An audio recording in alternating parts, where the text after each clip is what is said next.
And if you love the sport, you need to live the sport. But the first most important thing for recovery is sleep, and followed by nutrition, the proper diet. I visualize my race every day in my part of my training. Most important thing everybody should learn is that you need to be learning to be a fighter. Be determined, be confident, and be consistent in your work. Success and failures are going to be there no matter what.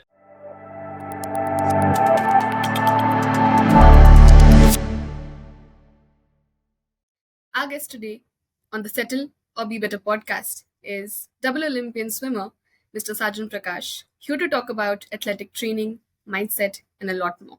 So, welcome, Mr. Sajan, and over to you. Why don't you begin by telling us a little bit about your swimming story and how did it all begin? Thanks for having me in this show. And I started swimming at the age of 5. And I'm also coming from a sporting background. My mom was an athlete herself. She was into running athletics. She used to do the 400 and 800 long ago, and she used to represent India. So that background itself helped me to be motivated to take up sports and pursue at the highest level. So as I gradually was into sports and competing, my first medal I remember was at the age of 8, I guess, 8 or 7. So and slowly I gradually picked it up, and I used to train in a place called Neyveli in Tamil Nadu, where the swimming team was pretty good, and the coaches were really knowledgeable. So that also helped me to pick up. I used to play many sports, but because also the coaches and the team was really good, I picked up swimming very well, and slowly I improved on it. And I'm 30 years old now, so it's been around 25 years of swimming. So I think I'm doing it not too bad, yeah. Absolutely. And how has your approach to training changed over the years? Because I want to know what have you learned or unlearned along the way over the years of your training? Uh, I Yeah, there are different categories. When I looked myself from a grassroots level to development level to elite, there are many things which could have been much better when I was younger as an immature athlete. A lot of things, a foundation could have been changed because that plays a huge role in my elite level swimming uh, today. Because the technique, what we build, the foundation we have, the fundamentals, what we build in that time is the key for the sporting excellence. That's what I believe. So there are many things, but then in the future, that's why I wanted to take up coaching and change many things, what I did wrong to make it right for the others. But I'm at the highest level competing, so I'm trying to change the minute things for what I can today. So see myself to get onto the podium or compete at the highest ranking at the Olympics. Right. And what do you think? What would you like to see the change happening for our Indian athletes, our young Indian athletes today, for the way they train? Like, what would you say are some things that, they should take ownership of on their own? Probably if their coach is not telling them to, or, they're not being guided in the right way. What should they educate themselves on when they're training for a particular sport? And, how would it help their athletic journey? I think, as I said, the foundation and fundamentals. When we get on to a sport, we all have expectations to achieve at the highest level, and especially we, as a country, we are more aspiring because we have uh, the most populated country in the world, and we have so much of resources also available out there. But sadly, the sporting culture doesn't teach us the things what is more important. Example, the fundamental of the game, of the sport, or the foundation. We need to understand what's more important than focusing on the top level. We need to build step by step every day, and that process, that thought process is very important. Also, we need more educated coaches, and I think coaches need to be treated very well in our country. Then when as many coaches take up coaching at the highest level, step by step we can see changes happening in our country. Amazing. Understood. And you said that it's been almost 23, 25 years that you have been swimming, and that's just amazing to know. And now that you're 30, are there some things that you've adapted to over the years? Like, how did you how does a day of training look like for you now versus probably how did it look like for you when you were in your early 20s, or say when you're 18 or 19? Has something changed, and are you doing something more in order to, improve your game in your 30s, or, improve your performance in your 30s? How would you sort of change that aspect of your training? Yeah, definitely. When I was a junior athlete and today I'm the senior athlete, there are so many changes happened along the way. The body doesn't respond the same way it responded 10 years ago because the recovery has changed. As we age, we need to be more adaptive to the situations. We need to be more specific. We need to work on important things, the minute changes which happens to the body, more importance to the health, to your mind. You become a wiser athlete, you wiser person, and you need to understand the procedure or how your body works or how important you give for your recovery. Let it say when I was 16, how I was recovering after every session or what food I was consuming, the nutrition or diet. It has all changed a lot as I got better or I continued sport. I learned many things along the way, looking at the many athletes and getting ideas from many other sources. And when I adapted to that and when I started doing that consistently, I saw a lot of changes to my body itself and how well I was recovering. And as you age, your recovery process comes down and you need to find yourself how you can speed up the recovery process and age slowly because you recover faster and you find those small edges on day-to-day basis. That's how you become a better athlete. Absolutely, that makes a lot of sense. And talking about recovery, what would you say are, like, say, your top five, top eight, go tos or your rituals that you would absolutely consider when you talk about recovery and non-negotiables for you? As in the market, there are so many things which are marketed as in the name of recovery. Let's say it's compression. Yeah, those are things important. Compression, massage guns, or their fancy equipments. But the first most important thing for recovery is sleep, and followed by nutrition, the proper diet, and also the intake in your body and the manual therapies or stretching or whatsoever it takes. If right, like I said before, we need to do the right things first, the foundations first. The So then it gives longevity for your body to perform for a longer period at the highest level. Instead, we fall onto traps for many other fancy equipments or whatsoever it's marketed out there in this world. True, that's true. And sleep is one of the most important things we should prioritize, whether we're And an I think athlete or it's more non-athlete. underrated sleep because when I got injured only I realized that what I was doing wrong, and these are the simple things which I was doing wrong, and when I made it right, and my posture or like how I behave as an athlete outside the pool, those small things mattered a lot. True, and as young athletes, I think it's very easy. It easily happens that sleep gets neglected. Because of the whole rush of getting the next medal, getting the next swim right, and having those early mornings. That hustle culture that sort of builds up in your mind as a young athlete, and nobody's telling you to sleep. Everybody's like, wake up early morning, work hard or do this, do that, and that sort of gets neglected. So it really does come down to the basics, and I hope our young athletes are taking notes about it as as well.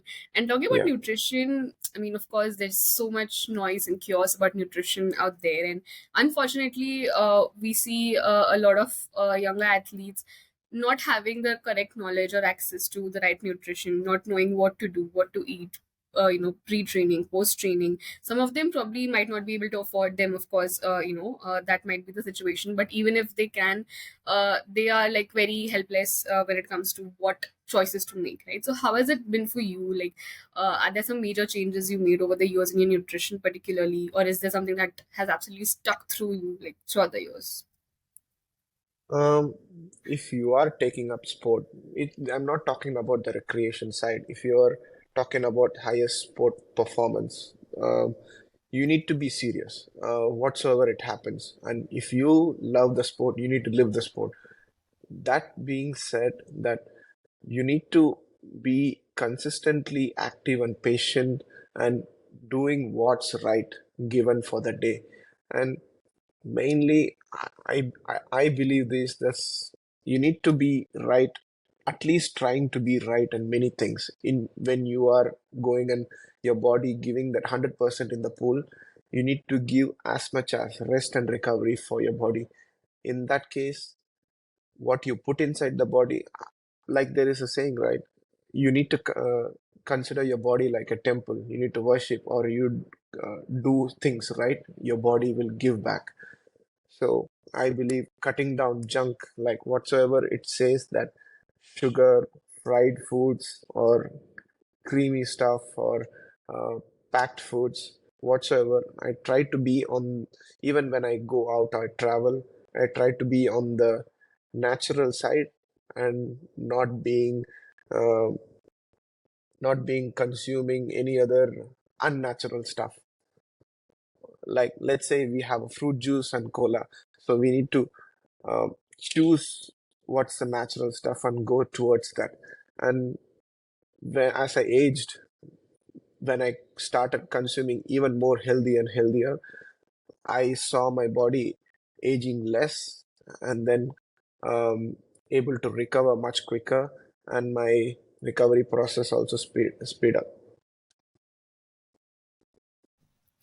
Absolutely understood, and that really simplifies it, right? Like, I mean, when it comes to nutrition, there are so many of these food wars going on, and even for athletes, that are like, when they're growing up, they probably have like three, four different opinions of their coach and the family of what they should consume, what they should not, and it really does come down to what you're doing today, what choice can you make today, and to sort of break it down for yourself. So that makes so much sense, and it does simplify a lot for athletes.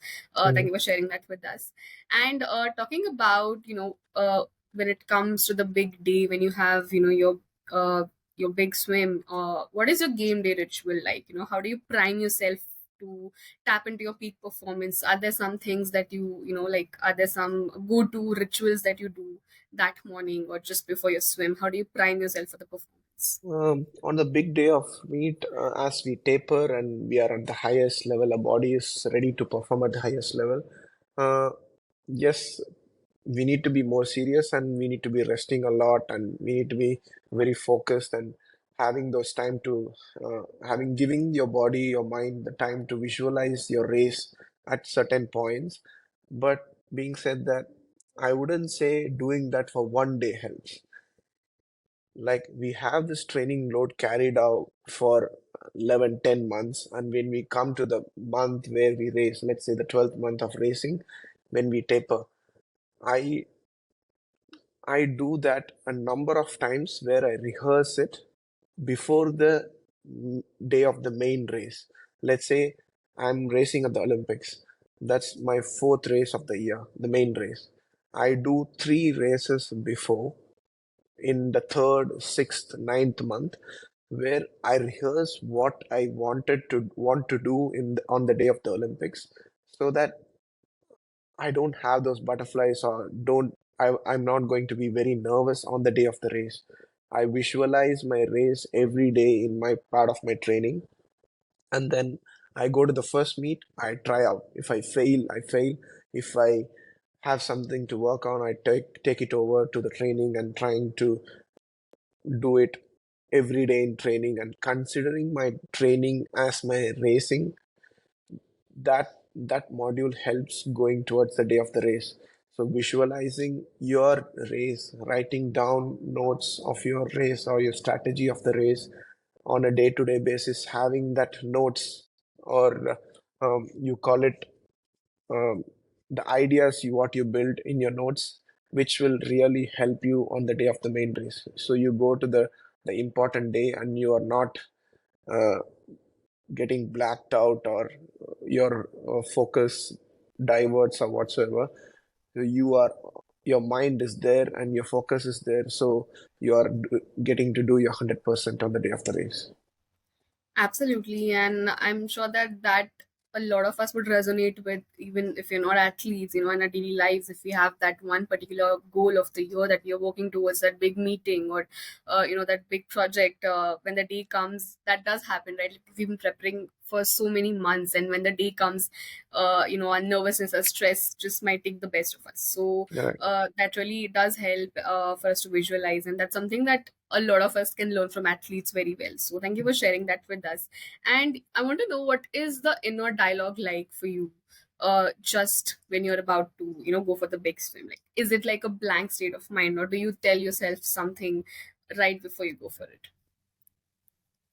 As much as you're more talented, or you're doing so much hard work, or you're more hardworking as an athlete, the one thing, most important thing everybody should learn is that you need to be learning to be a fighter. If you don't have that fighter or the warrior mindset, however hard you train, whatever you do on the whole year of training will go as a waste on the day of racing. You need to be have that warrior mindset where you need to be having the idea to attack, like whatever the race strategies are. You need, so that you what you build in training, that doesn't come very easily. That doesn't come with the 50-50 of positive and negative mindset throughout the years of training. You need to be like more resilient when the coach is giving a training set or a um, tougher, like say tougher strategies when he puts up there. We need to be ready to able to do that on everyday basis of training. So that makes you more resilient, and you become a fighter. That's what I believe. Absolutely. That's a really powerful message. I hope that our listeners learn a lot from it. Thank you for sharing that with us. And also, how is it that you've dealt with setbacks over the years? Like, was it really hard for you to take? How did you train yourself to take them better than what you did earlier?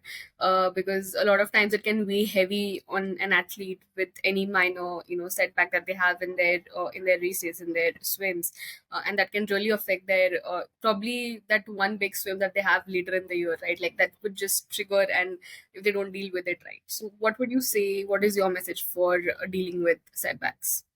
Uh, we, I think we all need to understand success and failures are going to be there no matter what. Yes, we all work towards success, but we don't expect failures. And when it happens, we break down. And as I said, the fighter mindset we build, those athletes are going to be taking those failures inside them. They take it personally and then they try to turn that into those positive ones. I'm still trying. I'm not going to lie that I am the best or I've done wonderful things in the past. I'm still trying to be a better athlete every day. And um, the mindset to learn and get adapted to those new situations, the new situations, um, whether it's going to be a big success or big failure, being able to capture those fame and uh, the negativity which people are going to talk, it's all going to be there. You need to be able to go along the path where you need to understand your process, why you started, why are you there, and there should be a goal along the way that needs to be achieved at the end of the day. Right.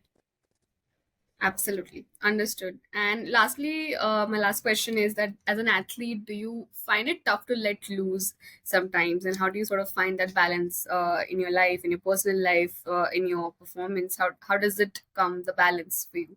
Because a lot of our listeners, are most of them are from the working class who are having corporate jobs and they're really workaholics, and probably they are struggling to work on their health and well-being right now because their finances or their work goals seems too much important and they find it very tough to let loose sometimes. Do you also find that, or how is it that you find the balance for yourself? I've not been in the corporate life, but all I can say is an athlete, yes, it gets really difficult through those moments, but I believe it is hard for everybody altogether. But at those toughest moments, for everybody, I think keeping your health as the highest priority, even though there are days where you don't want to eat healthy or you don't want to sleep early or whatsoever it tries to be healthy, we need to be consistently doing what's right, understanding that even you don't feel like doing something right, you need to do it somehow. You need to make that right things happen little by little, but that is going to drive you to the best of your uh, day. Like in even in the corporate jobs, it's going to help you to be a better professional at the end of the day, I believe. Absolutely. Thank you so much. That concludes our episode today. And as we come to the end, do you have any last messages or thoughts to leave us with? Uh, I don't know. I can only maybe give few words to the athletes that be determined, be confident, and be consistent in your work or on what you do, and it will surely pay off one or the other day. Failures and setbacks are going to be there, and success, the more successful you are at the end of the day. Absolutely. Thank you so much. That was a Thanks. lovely message for us and athletes. That's it for today's episode. As we conclude the episode, once again, thank you for making the time here today and all the best for Thank your you. performance, for your Olympic journey. And we'll all be following your story. And for the ones who'd like to reach out to you to like to see your Olympic journey more closely, the link to your Instagram would be in the description below. They can reach out, they can follow your story and learn a lot more from you. So thank you so much once again, Mr. Sajan, for being here today. Thank you. Thanks for having That's me. it for today's episode. I am Sakshi Pawar and I'll be your host for the Settle or Be Better podcast. So stay tuned while we bring more inspiring stories. You know the drill. Subscribe to the Settle or Be Better podcast, like, share, and comment on our videos. And oh, hit the bell icon because you don't want to miss the mind boggling health discussions we're about to bring for you. Why settle when you can be better?